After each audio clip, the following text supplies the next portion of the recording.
Part 1 of the story. Ako si Elmer, isang tahimik na binata na tila palaging nasa gilid ng mundo. Sa kabila ng aking pagkamahiyain, maswerte ako na nakahanap ng tropang lalaki na tanggap ako. Alam ko, medyo kakaiba para sa isang tulad ko na may lihim na hindi ko kailanman naisip na ipagsabi. Ngunit sa bawat araw na kasama ko sila, nararamdaman kong hindi ko nakakayanin ang bigat ng aking itinatagong sikreto. Laging masaya ang aming tropa. Si Marco, ang leader ng grupo, ay palaging may mga bagong ideya at pilyong plano para sa aming lahat. Siya ang tipo ng tao na kayang pasayahin ang lahat sa pamamagitan lamang ng isang nanggiti. Sa tuwing nagkikita kami sa parke, puno ng tawanan at kwento ang paligid. Ngunit sa kabila ng lahat ng kasiyahan, may bahagi ng sarili ko na palaging takot. Isang gabi, habang nagkakasayahan kami sa bahay ni Marco, nagkaroon ng pagkakataon na mas mapalapit sa kanya. Elmer, tara dito.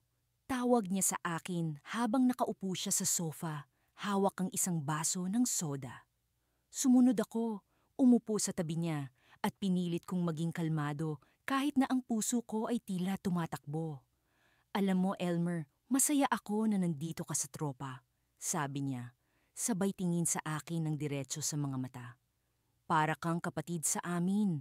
Nakangiti ako, ngunit sa kaloob-looban ko ay parang may bumigay.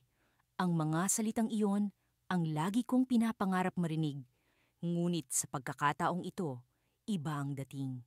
Ang lungkot ng katotohanan na hindi nila alam ang tunay na ako ay mas matindi kaysa sa kasiyahang dulot ng mga salitang iyon. Sa isang iglap, biglang may nabanggit si Marco tungkol sa kanyang pinsan na bakla. Ang tono ng usapan ay nag-iba at naramdaman ko ang tensyon sa hangin. Nagpatuloy ang kwento ni Marco tungkol sa pinsan niyang ito. At sa bawat salitang binibitawan niya, parang may bumabaon sa puso ko. Ang mga biro at pangungutya mula sa ibang kasamahan ay nagpatuloy. At sa kabila ng lahat ng ito, nararamdaman kong unti-unti akong nauubos. Hindi ko namalayan na unti-unti na palang bumabagsak ang mga luha ko. Elmer, okay ka lang ba? Tanong ni Marco na tila nag-aalala. Tumango ako, pilit na pinipigilan ng sarili. Oo, okay lang, sagot ko, habang pilit na ngumingiti.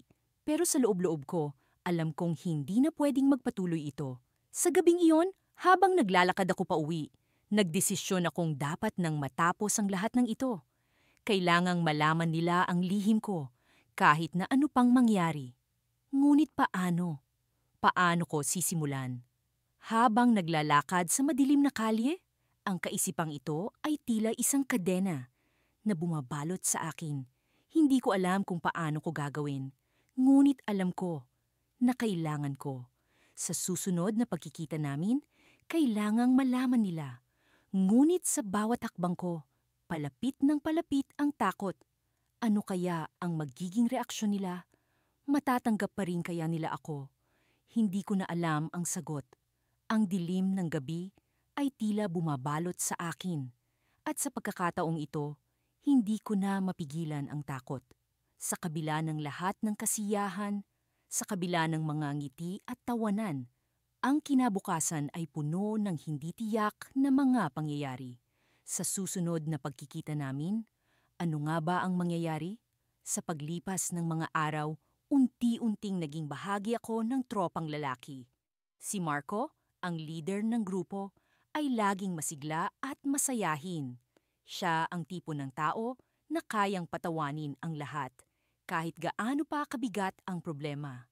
Sa mga oras na kasama ko sila, nakakalimutan ko ang bigat ng mga sikreto ko. Parang isang panaginip na ayaw ko nang magising. Linggo ng hapon nang magpasya ang tropa na maglaro ng basketball sa court na malapit sa bahay nila Marco. Habang abala kami sa laro, naramdaman ko ang pagtanggap at saya na hatid ng mga bagong kaibigan. Para bang sa bawat pagdribble at pag-shoot ng bola ay unti-unting gumagaan ang aking kalooban. Ngunit sa kabila ng ligayang ito, alam kong may hangganan ang lahat ng ito. Nasa likod ng aking isipan ang takot na baka isang araw ay mabuko nila ang lihim ko. Pagkatapos ng laro, naupo kami sa gilid ng court, hingal na hingal. Si Marco ay naglabas ng malamig na inumin mula sa cooler niya. Ang galing mo pala sa basketball, Elmer. Papuri niya habang inaabot ang isang bote ng tubig sa akin. Ngumiti ako at nagpasalamat, ngunit sa loob ko ay may kaba. Paano kaya kung malaman nilang hindi pala ako katulad nila? Habang nagpapahinga, napunta ang usapan sa mga crush at mga babae sa eskwelahan. Lahat sila'y may kanya-kanyang kwento tungkol sa kanilang mga tinatangi. Tumawa at nakisali ako sa usapan kahit medyo alanganin ako. Sa totoo lang, wala akong interes sa mga kwento nila. Pero pilit kong pinapakita na interesado ako. Pagkatapos ng kwentuhan, nag-aya si Marco na pumunta kami sa bahay nila para magmerienda.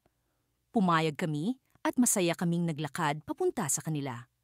Habang nasa daan, biglang bumuhos ang ulan. Nagtakbuhan kami patungo sa bahay ni Marco, nagtatawanan at nagkakantahan pa. Nang makarating kami, basang-basa na kami pero masaya.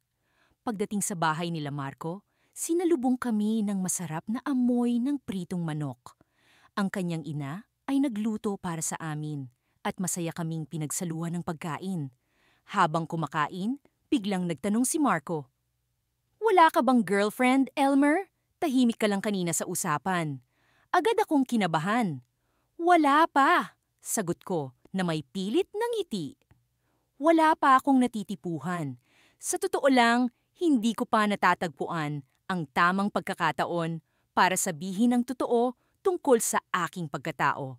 Pagkatapos kumain, nagpunta kami sa sala at naglaro ng video games. Habang abala ang lahat sa laro, biglang nagkumahog ang aking cellphone sa bulsa. Isang mensahe mula kay Alex, ang matalik kong kaibigan na nakakaalam ng tunay kong pagkatao. "Kumusta na, Elmer? Miss na kita. Sana makapagkita tayo ulit," ang nakasulat. Napangiti ako, ngunit agad kong niligpit ang cellphone ko. Ayaw kong makita ito ng mga kasama ko. Ngunit hindi nakaligtas kay Marco ang pagliwanag ng aking mukha. "Mukhang may nagpapasaya sa'yo, ha?" Biro niya. Wala. Kaibigan ko lang," sagot ko na medyo nahihiya. "Kaibigan o kaibigan?" Pangungulit ni Marco na sinundan ng kantiyaw ng iba. Tumawa lang ako at sinubukang ibahin ang usapan. Ngunit sa likod ng aking isipan, ang mensahe ni Alex ay nagbigay sa akin ng tapang. Habang papalapit na ang gabi, unti-unti nang nagpaalam ang iba. Ako na lang ang natira dahil niyaya ako ni Marco na magpalipas ng gabi sa kanila. Pumayag ako dahil alam kong may pagkakataon akong makausap siya ng masinsinan. Nang kami na lang dalawa, kinuha ko ang pagkakataon.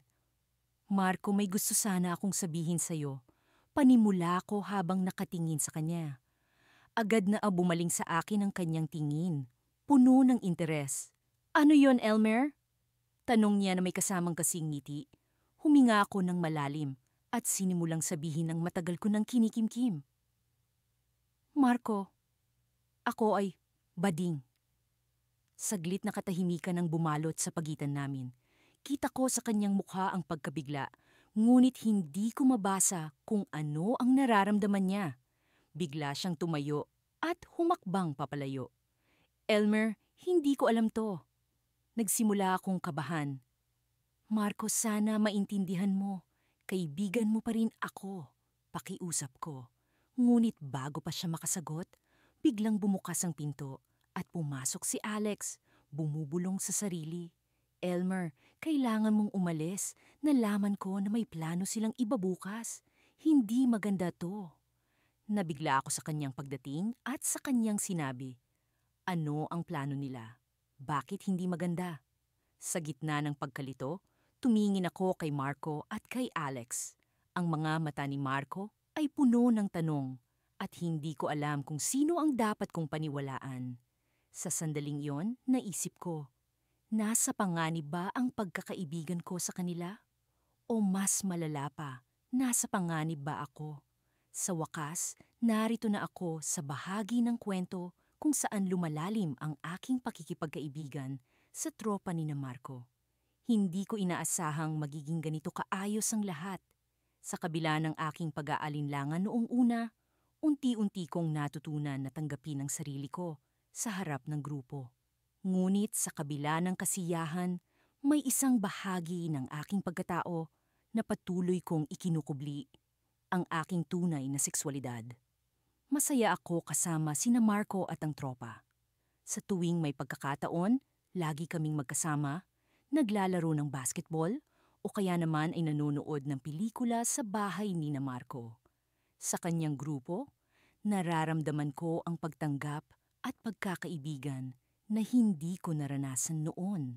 Ngunit sa likod ng mga ngiti at tawanan, may mga pagkakataon pa ring bumabalik sa akin ang takot. Takot na baka isang araw ay malaman nila ang aking lihim at bigla na lang magbago ang lahat. Isang gabi, niyaya ako ni Marco sa isang sleepover sa bahay nila. Kaming 5 lang. Ako, Marco, at 3 pa naming kaibigan.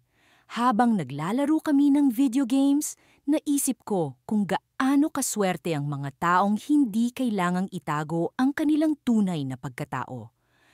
Habang natutulog ang lahat, ako naman ay nakatingin sa kisame, nag-iisip sa mga posibilidad. Ano kaya ang mangyayari kung malaman nila? Paano kung bigla na lang silang magbago? Ang mga tanong na ito ang nagpapabigat sa aking damdamin. Kinabukasan, nagising kami ng maaga para mag-breakfast. Habang nagkukwentuhan sa mesa, biglang napunta ang usapan sa mga crush at girlfriend. Tumatawa ang lahat habang nagbibiro si Marco tungkol sa kanyang mga past relationships. Nang tanungin ako ni Marco kung sino ang crush ko, nagulat ako at napatigil.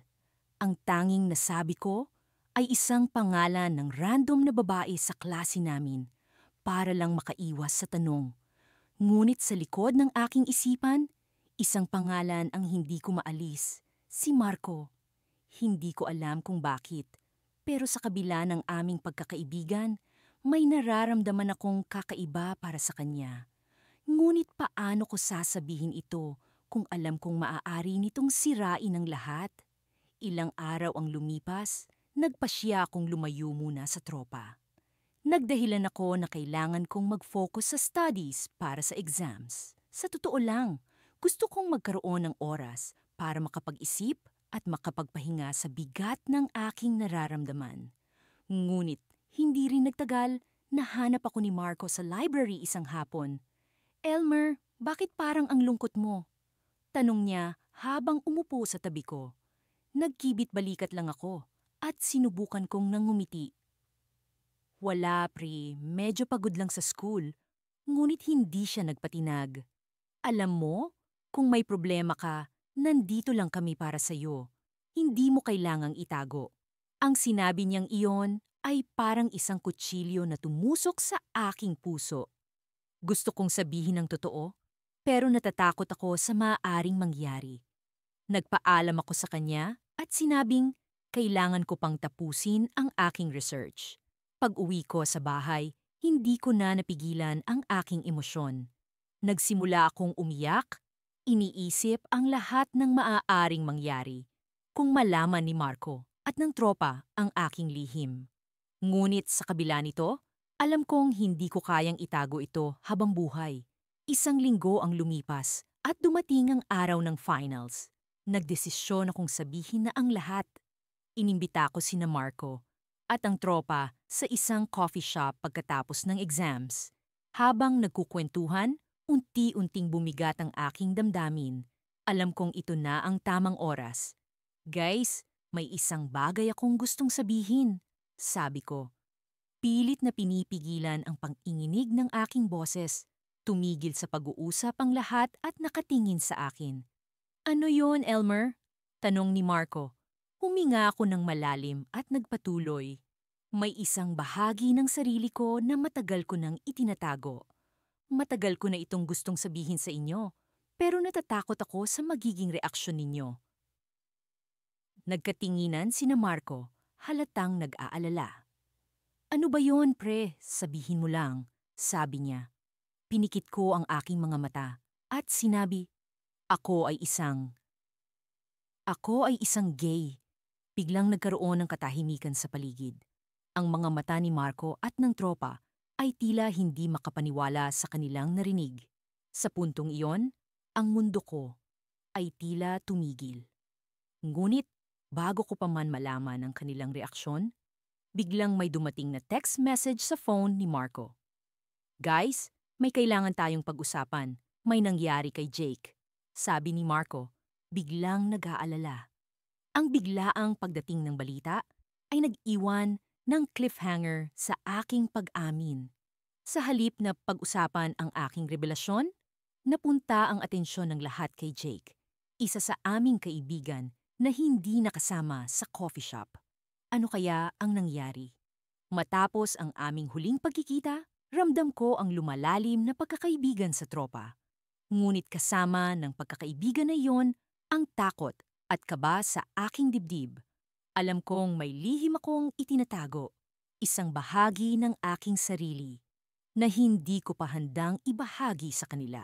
Ang lihim na ito'y tila isang anino na palaging nakasunod sa akin, bumubulong ng mga pangambang maaaring magbago ang lahat kapag nalaman nila.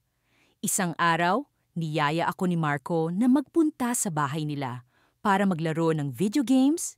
Si Marco ang pinuno ng aming tropa, palaging puno ng enerhiya at may mga ideya para sa kung anuman ang susunod na gagawin.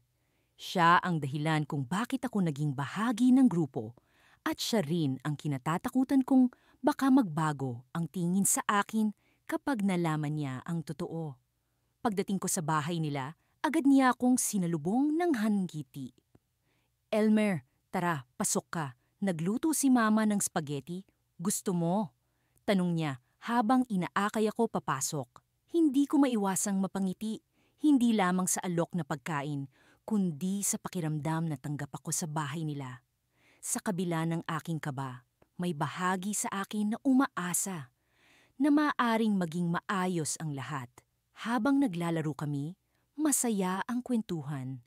Alam kong sa mga ganitong pagkakataon ko, mas nararamdaman ang tunay na halaga ng pagkakaibigan. Ngunit sa gitna ng tawanan, biglang nagring ang telepono ni Marco. Tumayo siya at sinagot ito. At habang naririnig ko ang pag-uusap nila sa kabilang linya, napansin ko ang pagbabago sa ekspresyon ng kanyang mukha. Ang dating masiglang na ngiti ay napalitan ng pag-aalala. Pagkatapos niyang ibaba ang telepono, bumalik si Tia sa sofa. Elmer, may problema yata, sabi niya. Hindi ko alam kung ano ang isasagot. Parang may bumara sa lalamunan ko, isang takot na baka may kinalaman ito sa akin. Ngunit bago pa man ako makapagtanong, nagpatuloy siya. Si Ryan, isa sa mga kaibigan natin, may narinig na tsismis tungkol sa'yo. Biglang lumakas ang tibok ng puso ko.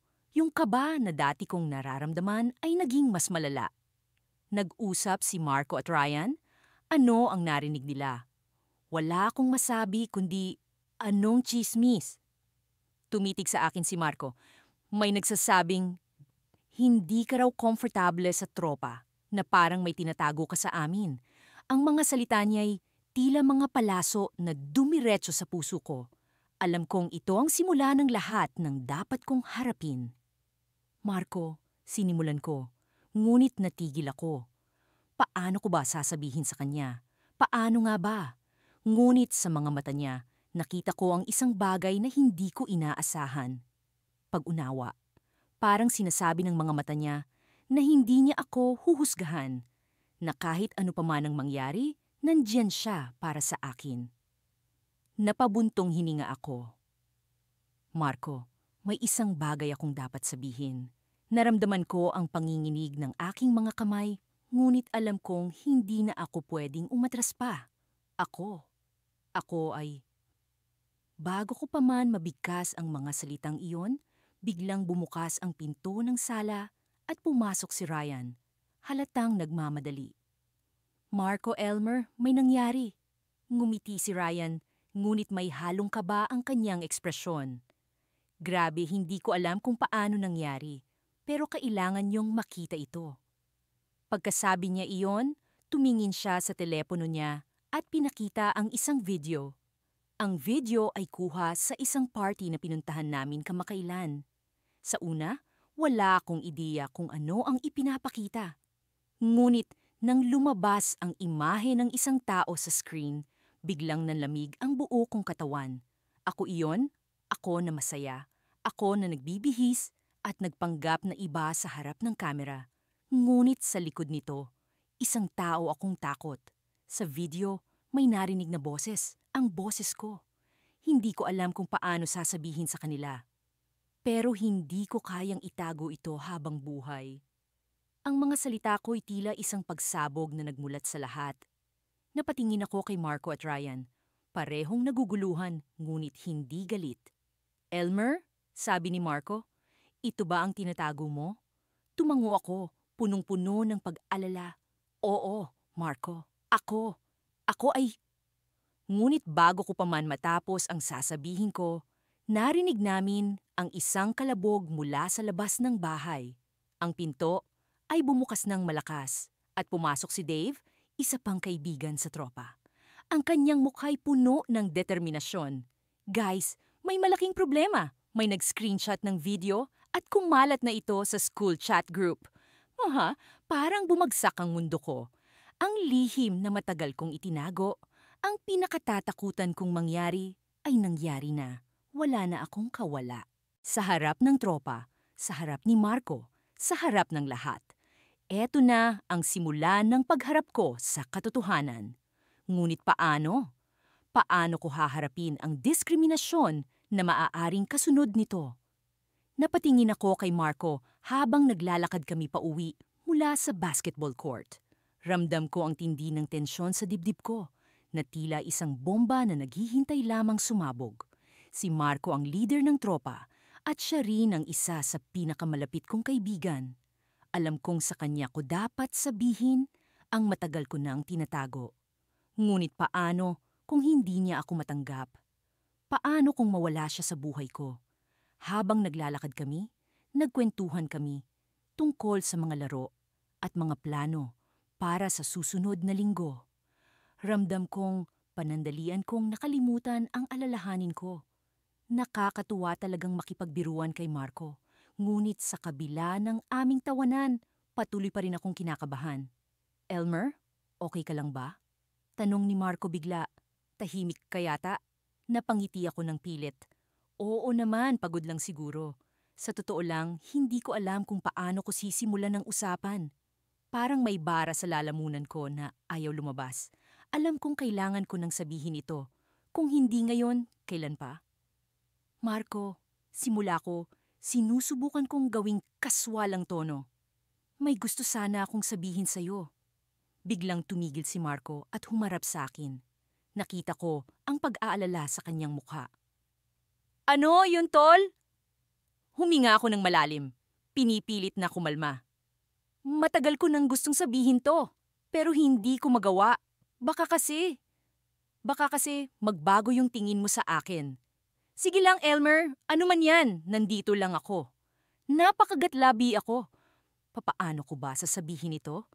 Ilang beses ko nang inensayo sa harap ng salamin. Pero iba talaga kapag nandiyan na sa harap mo ang tao. Marco kasi. Umiwas ako ng tingin. Tinitingnan ng mga paa ko na tila biglang nagkaroon ng malaking interes sa lupa. Ako'y bakla. Parang bumagal ang oras. Parang walang nangyari sa paligid. Tahimik.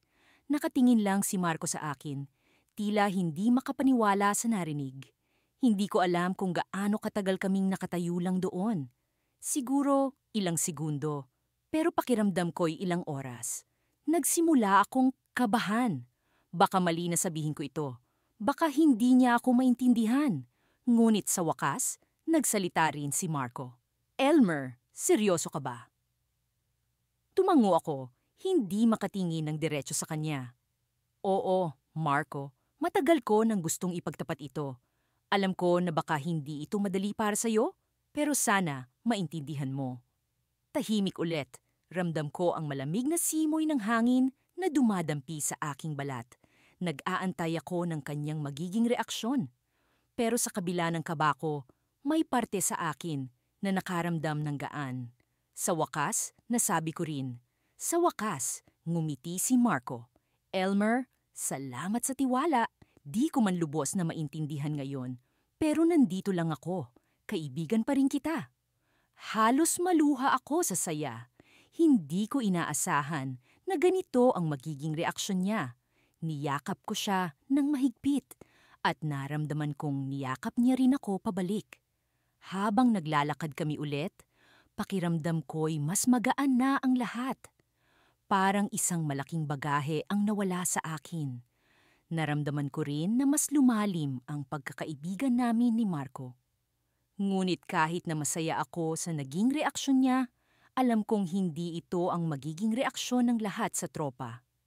Nang makarating kami sa kanto kung saan kami naghiwalay, kumaway si Marco. Bukas, kita tayo ulit. Kwentuhan tayo.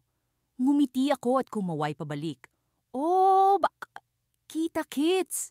Habang naglalakad ako pauwi, naisip ko ang tungkol sa iba pang mga kaibigan sa tropa. Paano ko sasabihin sa kanila? Pero sa ngayon, sapat na ang suporta ni Marco. Isa-isa ko na lang silang kakausapin. Ngunit bago pa man ako makapasok sa pintuan ng bahay namin, bigla kong napansin ang isang pamilyar na mukha na nakatayo sa gilid ng kalsada. Si Ricky, isa sa mga tropa namin, nakatingin sa akin. Tila may iba sa kanyang tingin, parang may alam siya. Bago pa man ako makapagsalita o makagalaw, tumalikod si Ricky at naglakad palayo. Hindi ako sigurado kung narinig niya ang pag-uusap namin ni Marco kanina. Ngunit, kung narinig nga niya, ano kaya ang gagawin niya? Napaisip ako, ano ang susunod na mangyayari? Sa kabila ng saya ko, may bagong alalahanin na namang bumalot sa akin. Sana hindi ito magsimula ng gulo. Ngunit sa ngayon, wala akong magawa kundi maghintay at umasa na magiging maayos ang lahat. Muli akong pumasok sa bahay, dala ang halong kaba at saya sa dibdib. Ngunit sa kabila ng lahat, isa lang ang malinaw. Hindi na ako nag-iisa. May kasama na akong haharap sa anumang pagsubok na darating. Ang mga araw ay tila lumilipad habang patuloy ang pagkakaibigan namin ng tropa. Hindi ko inakalang magiging ganito kabilis ang pagsama ko sa kanila, para bang matagal na akong bahagi ng kanilang mundo. Si Marco, ang leader ng grupo, ay higit pa sa isang kaibigan. Para siyang malaking kapatid na palaging nandyan para magbigay ng payo, magpatawa, o simpleng makinig lang sa mga kwento ko. Ngunit sa kabila ng saya at tawanan, may bahagi sa akin na hindi mapakali. Ang lihim ko, ang bahagi ng pagkatao kong hindi ko pa kayang ipakita, ay patuloy na bumibigat sa aking dibdib.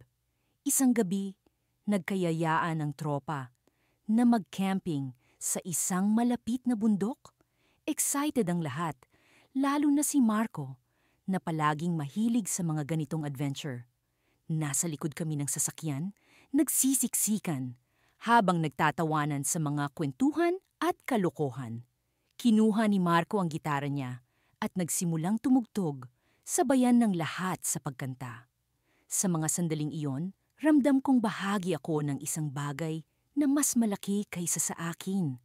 Ngunit sa likod ng bawat ngiti, naroon ang takot na baka hindi na ito magtagal. Pagdating sa campsite, mabilis kaming nag-set up ng mga tent. Si Marco, sa kanyang likas na kakayahan, ay agad na nag-organisa ng mga gawain. Kami naman ay sunod-sunuran, masaya sa pagkilos at pagtulong. Pagkatapos ng lahat, umupo kaming lahat sa paligid ng bonfire. Ang init ng apoy ay nagbibigay ng kakaibang kapanatagan sa malamig na hangin ng gabi. May dala akong marshmallows at isa-isa kong pinasa ito sa tropa habang patuloy ang kwentuhan. Lumalalim ang gabi at ang usapan ay umikot sa mga personal na kwento. Isa-isa, nagbahagi ang tropa ng kanilang mga karanasan, mga heartbreak, mga pangarap, at mga lihim na takot. Nang ako na ang sumunod, bigla akong natigilan. Ramdam ko ang pagkaluskos ng kaba sa loob ko. Nasa harap ko ang mga taong itinuturing kong pamilya. Ngunit ang tanong ay kaya ko bang ipakilala ang tunay na ako? Sa dulo ng kwento ko, hindi ko napigilan ang pag-amin. May isang bagay akong hindi nyo pa alam tungkol sa akin. Simula ko at biglang nagkaroon ng katahimikan. Naramdaman ko ang tensyon, ang pag-aabang ng tropa sa susunod kong sasabihin. Ako ay iba. Napatingin sa akin si Marco. Ang kanyang mga mata ay tila nagtatanong, ngunit puno ng suporta. Anong ibig mong sabihin, Elmer? Tanong niya. Ang boses ay puno ng pag-unawa. Huminga ako ng malalim. Nararamdaman ang pawis na bumubuo sa aking noo. Ako ay bakla. Sa pag-amin kong iyon, para akong nabunutan ng tinik. Ngunit kasabay ng kaluwagan ay ang takot sa magiging reaksyon nila. Tahimik ang lahat. Ang mga mata nila ay nakatuon sa akin. Bawat isa ay tila nag-iisip. Nagdadamdam ng aking sinabi. Ngunit sa gitna ng katahimikan, biglang nagsalita si Marco. Elmer, salamat sa tiwala. Importante sa amin na maging totoo ka. Ngumiti ako, ramdamang init ng pagkakaibigan na bumabalot sa akin. Ngunit bago pa man kami makapagpatuloy, biglang may narinig kaming kakaibang tunog mula sa madilim na bahagi ng kagubatan. Lahat kami ay natigil, nagtataka sa kung ano iyon. Narinig niyo ba yon? Tanong ni Marco. Ang kanyang boses ay puno ng pag-aalala. Tumayo kami, nag-uusap-usap kung ano ang gagawin. Lumakas ang tunog, tila may paparating. Nagtinginan kami, bawat isa ay nagtataka at nag-aalala. Si Marco ay nagsenyas na sumama sa kanya at dahan-dahan kaming naglakad papunta sa pinanggalingan ng tunog. Pagdating namin sa lugar, ang bumungad sa amin ay isang grupo ng mga lalaki. Mga hindi pamilyar na mukha, nakatayo sa gitna ng kagubatan. Hawak ang mga flashlight. Anong ginagawa niyo dito? Tanong ng isa sa kanila. Ang boses ay may halong panunuya. Ramdam ko ang tensyon, ang kaba na bumabalot sa amin. Sa likod ng isip ko, naglaro ang takot na baka ang pag-amin ko kanina ay maging sanhi ng gulo. Ngunit sa oras na yon, si Marco ay humarap sa mga lalaki. Ang postura ay puno ng tapang. Nagkakamping kamukha-amin kami. Sagot niya, hindi alintana ang tono ng mga estranghero. May problema ba? Ngunit bago pa man makasagot ang mga lalaki, isa sa kanila ay biglang nagtanong, sino sa inyo ang bakla? Ang tanong ay tila bumagsak sa amin na parang bomba, nagdulot ng panibagong tensyon. Napalunok ako, ang takot ay bumalik. Ngunit sa gitna ng lahat ng ito, si Marco ay tumingin sa akin. Ang kanyang mga mata ay puno ng suporta. Walang problema kung sino man sa amin, sagot niya. Ang boses ay puno ng tiwala. Ngunit alam ko na sa pagkakataong iyon, hindi lang kami ang kinakalaban namin, kundi pati ang takot na hatid ng diskriminasyon. Ang gabi ay tila lalong lumalim, at ang aking lihim ay hindi na lamang sa tropa, kundi sa harap ng mga taong hindi ko kilala. Sa sandaling iyon, ang tanong ay, ano ang mangyayari sa pagkakaibigan namin kapag ang lihim ko ay naging sanhi ng gulo? Nagsimula ang araw na tila karaniwan lang, ngunit sa loob ko'y may bumabagabag. Alam kong hindi na ako pwedeng magtagal sa pagdadala ng lihim na matagal ko nang ikinukubli. Sa bawat oras na kasama ko ang tropa, lalo na si Marco na tinuturing kong pinuno ng grupo, ramdam ko ang pananabik na maipahayag ang tunay kong pagkatao. Subalit, ang takot sa kanilang magiging reaksyon ay tila humahadlang sa akin. Habang papunta kami sa tambayan sa likod ng lumang gusali sa paaralan, napansin kong mas tahimik si Marco kaysa sa nakasanayan. Madalas siyang puno ng sigla, nagbibigay ng kakulitan sa aming grupo. Ngunit ngayon ay tila may malalim na iniisip. Tinangka kong tanungin siya habang naglalakad kami.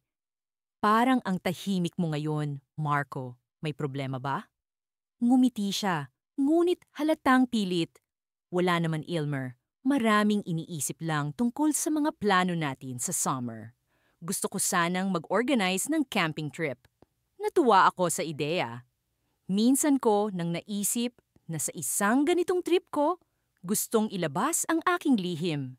Na-imagine ko ang gabi na nakahiga kami sa ilalim ng mga bituin. At sa gitna ng katahimikan, sasabihin ko ang totoo. Magandang idea yan. Sigurado akong magiging masaya yan. Pagdating namin sa tambayan, naroon na ang ibang mga kaibigan namin. Sinalubong kami ng tawanan at kwentuhan. Ngunit hindi ko maiwasang mapansin ang tila naiibang aura ni Marco. Habang tumatagal ang oras, unti-unti kong nararamdaman ang pag-igting ng tensyon sa pagitan namin. Hindi ko mawari kung ito'y dahil ba sa aking lihim o dahil sa kanyang iniisip. Sa gitna ng tawanan, biglang may nagsalita. "Uy, Elmer, parang may gusto kang sabihin ah. Kanina ka pa tahimik?" Pabiro itong tanong ni Jake, isa sa mga pinaka-vocal sa tropa. Napatingin ako kay Marco, tila naghahanap ng kumpirmasyon o suporta. Sumagot ako, "Ah, wala naman. Medyo pagod lang siguro." Ngunit sa loob ko'y may kumikirot na pangamba. Alam kong sa isang banda, tama si Jake. May gusto nga akong sabihin, isang katotohanan na matagal ko nang ikinukubli. Habang patuloy ang kwentuhan, hindi ko maiwasang mapansin ang mga usapan tungkol sa mga babae, relasyon, at kung paano namin gustong makilala ang aming mga sarili. Ang mga ganitong usapan ay madalas kong iniiwasan dahil alam kong hindi ako makaka-relate sa kanilang mga karanasan. Ngunit ngayon, tila may kakaibang tapang na sumisibol sa akin. Gusto kong magsalita, ngunit paano kung hindi nila ako matanggap? Maya-maya pa, nagsimula ng magpaalam ang ilan sa amin. Isa-isa silang nagpaalam, ngunit si Marco ay nanatiling nakaupo, tila naghihintay. Nang kami na lang ang natira, tumingin siya sa akin. "Elmer, may gusto ka bang sabihin?" Napatigil ako. Tila nabasa niya ang aking iniisip at ramdam ko ang bigat ng sitwasyon. "Marco." Simula ko, pero biglang bumukas ang pinto ng tambayan. Si Andy, isa pa sa tropa, ay bumalik. "Marco, Elmer, sorry ah, naiwan ko yung wallet ko." Nagpatuloy ang saglit na pagkaabala at nawala ang pagkakataon kong magsalita. Ngunit sa loob ko, parang may bumubuhos na emosyon na hindi ko kayang pigilan. Nang makita ko si Marco, na tila may hinihintay, alam kong kailangan ko nang ilabas ang katotohanan. "Oh, naku, ayan na yung wallet mo, Andy," sabi ni Marco. Sabay abot nito. Pagkaalis ni Andy, pumalik ang katahimikan sa tambayan. Sa pagkakataong iyon, kinuha ko ang lahat ng tapang na mayroon ako.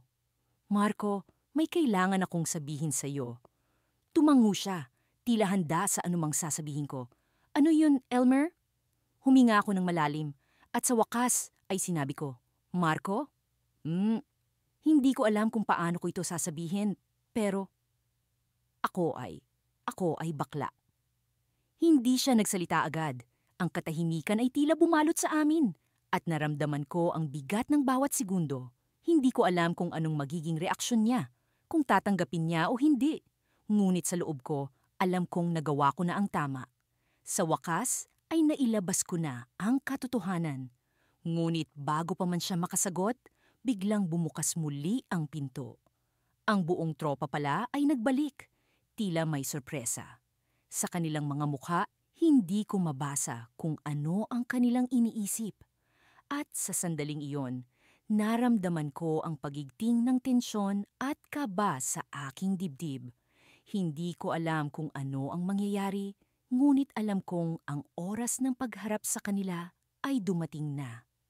Ang araw na ito ay parang kahit anong araw lamang sa loob ng tropa.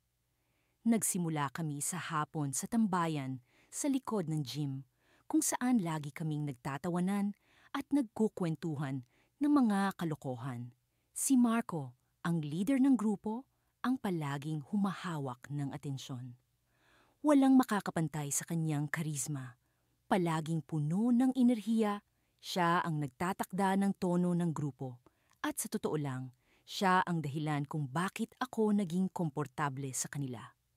Ngunit sa kabila ng lahat, may bumabagabag sa akin. Ang lihim na matagal ko nang itinatago sa kanila. Ang totoo, hindi ko alam kung paano ko ito sasabihin o kung sasabihin ko pa ba. Ang takot na mawala sila sa akin ay paralisado. Alam kong may posibilidad na hindi nila ito matanggap, lalo na't may ilang pagkakataon na naririnig kong nagbibiro sila tungkol sa mga bagay na hindi nila lubos na nauunawaan. Habang nagtatawanan kami, napansin ko si Marco na medyo abala sa kanyang telepono. May kakaibang ekspresyon sa kanyang mukha, isang hindi ko pa nakikita. Pagkatapos, bigla siyang tumayo at lumapit sa akin. Seryoso ang mukha. "Elmer, pwedeng mag-usap tayo sandali?" Tanong niya. Naramdaman ko ang biglaang pagtaas ng tensyon sa paligid. Naglakad kami papalayo sa likod ng lumang gusali kung saan madalas kaming tumambay kapag kailangan ng konting privacy. "Anong meron, Marco?" Tanong ko, pilit na pinapakalma ang sarili. "May nabasa akong post sa social media," sabi niya. At hindi ko alam kung totoo ba ito. Naramdaman ko ang malamig na pawis sa aking noo. Alam ko na kung saan papunta ito. "Anong post?" Tanong ko, kahit na sa kaloob-looban ko, parang alam ko na ang sagot. "Hindi ko gusto, Elmer, pero may nagsasabi na." "Nabakla ka," diretsa niyang sagot, habang tinitingnan ako ng diretso sa mata. Parang biglang huminto ang mundo ko sa sandaling iyon. Ang mga salitang iyon ay tila mga palaso na tumama sa aking puso. Hindi ko alam ang sasabihin. Ang damdamin ng takot at hiya ay naghalo sa loob ko. Pero sa likod ng lahat ng ito, may bahid ng pag-asa. Marahil, ito na ang tamang pagkakataon para sabihin ang totoo. Oo, bakla ako. At ang pagsasabi nito kay Marco, ang pinaka-pinagkakatiwalaan kong kaibigan, ay tila isang hakbang na matagal ko nang gustong gawin. "Marco, hindi ko alam kung paano ko ito sasabihin, pero..." "Oo, totoo yun?" sabi ko sa wakas. Pilit na pinapakalma ang nanginginig kong boses. Bakla ko. Nanatiling tahimik si Marco, tila iniisip ang mga narinig. Hindi ko alam kung ano ang susunod na mangyayari. Puno ng kaba ang puso ko, pero may bahagyang pag-asa na baka tanggapin niya ako. Baka sakaling ang pagkakaibigan namin ay mas matibay kaysa sa anumang pader ng diskriminasyon. Ngunit sa halip na magsalita, nagulat ako sa kanyang naging reaksyon. Bigla siyang nangumiti, isang ngiting puno ng pagkakaintindihan. "Salamat sa pagsasabi, Elmer. Alam kong hindi ito madali para sa iyo," sabi niya. "At tandaan mo, hindi nagbabago ang tingin ko sa iyo. Ikaw pa rin ang kaibigan namin." Naramdaman ko ang biglang pagluwag ng dibdib ko. Parang isang malaking bato ang naalis. Ang takot na nawala ay pinalitan ng pag-asa. "Salamat, Marco," sabi ko, taus-puso.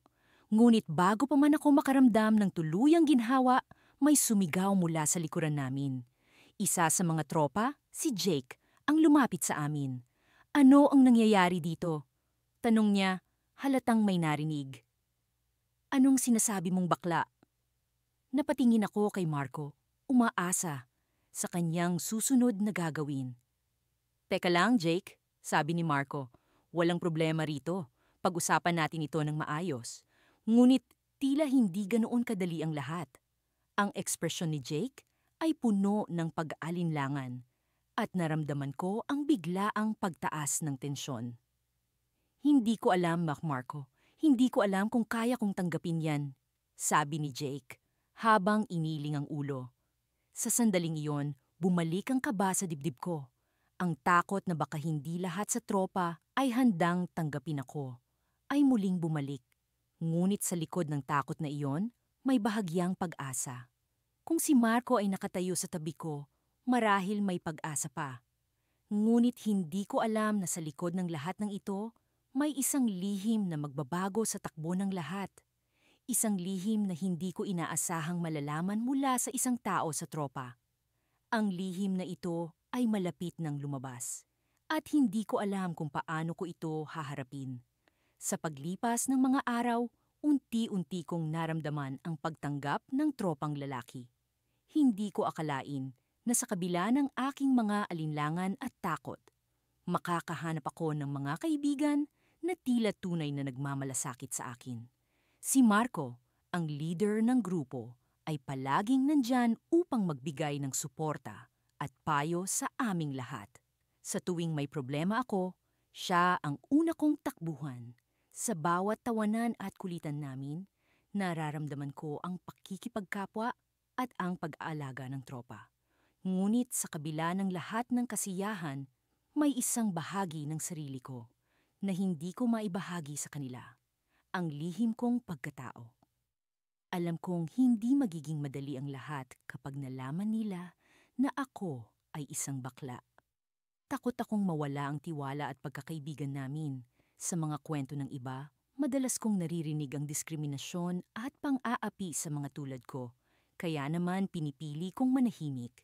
Hanggang kailan ko ba kayang itago ito? Isang gabi, nagkayayaan ang tropa na mag-overnight sa bahay ni Marco. Puno ng kasiyahan ng gabi, may kantahan, mga kwento ng buhay, at walang katapusang tawanan. Para sa akin, ang ganitong mga pagkakataon ay mahalaga. Dito ko nararamdaman ang pagiging bahagi ng grupo. Ngunit sa likod ng aking isipan, naglalaro pa rin ang mga tanong tungkol sa aking lihim. Paano kung nalaman nila? Paano kung mag-iba ang pagtingin nila sa akin? Habang kami nag-uusap, biglang nagtanong si Marco. Elmer, parang ang tahimik mo ngayon ah. May problema ba? Hindi ko alam kung paano sasagutin ang tanong niya. Sa loob ng isang iglap, parang bumagal ang oras. Alam kong ito na ang pagkakataon para sabihin ang matagal ko nang kinikimkim. Pero natatakot pa rin ako sa maaaring mangyari. Sabi nga nila, walang lihim na hindi nabubunyag. Biglang sabi ni Carlo, isa sa mga kaibigan namin. Lahat kami ay natawa sa kanyang biro, ngunit para sa akin, may kaba sa likod ng aking pagtawa. Parang may kirot sa bawat galaw ng aking bibig. Alam nyo, minsan okay lang din na hindi mo sabihin agad ang lahat. Dagdag ni Marco. May tamang oras para sa lahat ng bagay, hindi ba?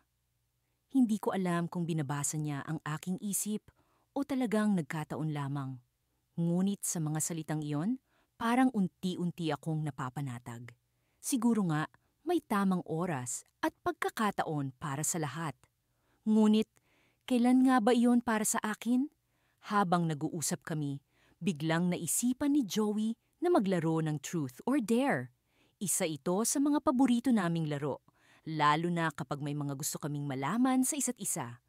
Nakakatawa at minsan ay nakakahiya, ngunit ito ang paraan namin para mas makilala ang bawat isa. Nang ako na ang sumalang, lahat sila ay nag-aabang sa aking sagot. Truth o dare, Elmer? Tanong ni Marco, na may ngiti sa kanyang mukha. Alam kong kahit ano pa ang piliin ko, may posibilidad na ilabas ang aking lihim. Nagdesisyon akong pumili ng truth. Gusto kong maging matapat, kahit sa laro man lang. Ngunit hindi ko inaasahan ang tanong ni Marco. Mayroon ka bang lihim na hindi mo pa nasasabi sa amin? Parang biglang bumagal ang oras. Lahat sila ay nakatingin sa akin, naghihintay sa aking sagot. Dito ko naramdaman ang tunay na bigat ng aking lihim. Alam kong ito na ang pagkakataon, ngunit sa kabila ng lahat ng kabutihan nila sa akin, natatakot pa rin akong mawala ang pagtanggap at pagkakaibigan. Nag-isip ako ng isang sagot na hindi maglalabas ng buong katotohanan.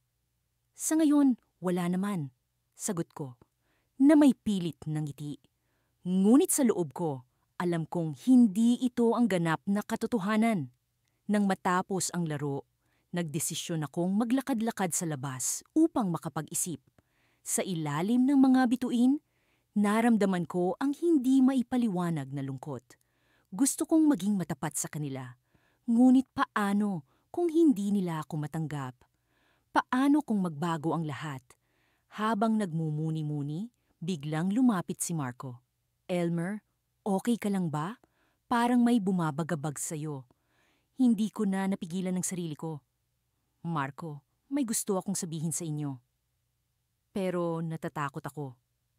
Hinawakan niya ang balikat ko at ngumiti. Ano man yan, nandito lang kami para sa iyo. Sa mga salitang iyon, naramdaman ko ang tunay na pagkakaibigan. Ngunit bago ko pa man masabi ang lahat, biglang may tumawag sa kanya mula sa loob ng bahay at kinailangan niyang umalis. Habang nag-iisa, narinig ko mula sa loob ng bahay ang tawanan at kasiyahan ng tropa.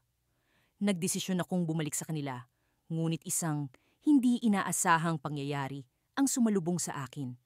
Si Carlo, hawak ang isang papel na tila mula sa aking bag, ang nakatayo sa gitna ng sala. Elmer, ano itong nakita ko? Sa paglapit ko, nakita ko ang papel na yon. Isang liham para sa aking ina, kung saan ko isinulat ang buong katotohanan tungkol sa aking pagkatao. Sa isang iglap, alam kong wala nang atrasan. Ang lihim ko ay lumabas na, hindi sa aking kagustuhan, kundi sa isang aksidenteng pangyayari. Hindi ko alam ang magiging reaksyon ng tropa, ngunit sa mga mata nila, naramdaman ko ang halo-halong emosyon, pagkagulat, pagtataka, at kawalang katiyakan. Sa loob ng isang iglap, nagbago ang mundo ko. Sa kabila ng pag-aalinlangan, natuto akong magtiwala sa tropang lalaki. Sila sina Marco, ang leader ng grupo, kasama sina Jake, Rodel at Benjo. Sa loob ng ilang buwan, naging bahagi ako ng kanilang mundo. Mga laro ng basketball, pagpunta sa computer shop, at paminsang paglalakwat sa tuwing Sabado ng gabi.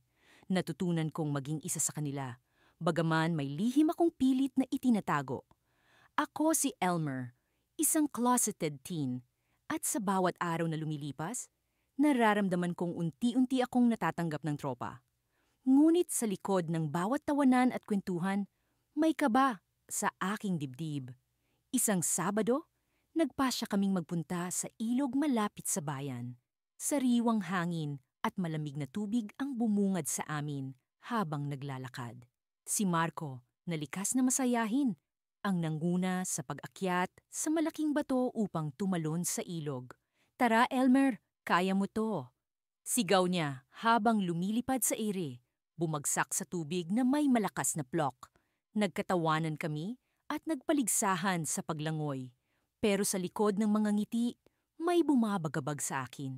Sa tuwing magkakasama kami, hindi ko maiwasang mag-isip kung ano ang mangyayari kapag nalaman nila ang totoo tungkol sa akin. Ano kaya ang magiging reaksyon nila? Tatanggapin kaya nila ako o tuluyan nila akong itatakwil?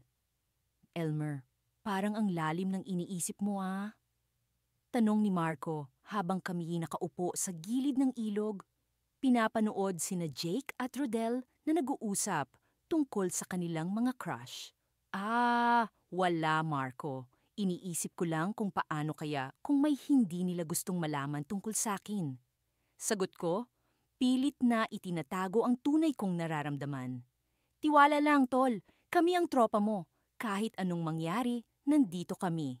Ngumiti siya at tumingin sa akin ng may sinseridad. Napaisip ako, ito na kaya ang tamang pagkakataon? Sa pag-uwi namin, halos hindi ko na maramdaman ang pagod sa katawan. Ang mas bumigat sa akin ay ang pasya. Kung kailan ko ba talaga sasabihin sa kanila ang aking lihim. Pero sa kabila ng lahat, isang bagay ang malinaw. Kailangan kong malaman kung tunay nga silang tatanggap sa akin. Isang gabi, habang nagsisiksikan kami sa bahay ni Marco dahil nagkayayaan ng movie marathon, biglang nagkaroon ng usapan tungkol sa mga relasyon.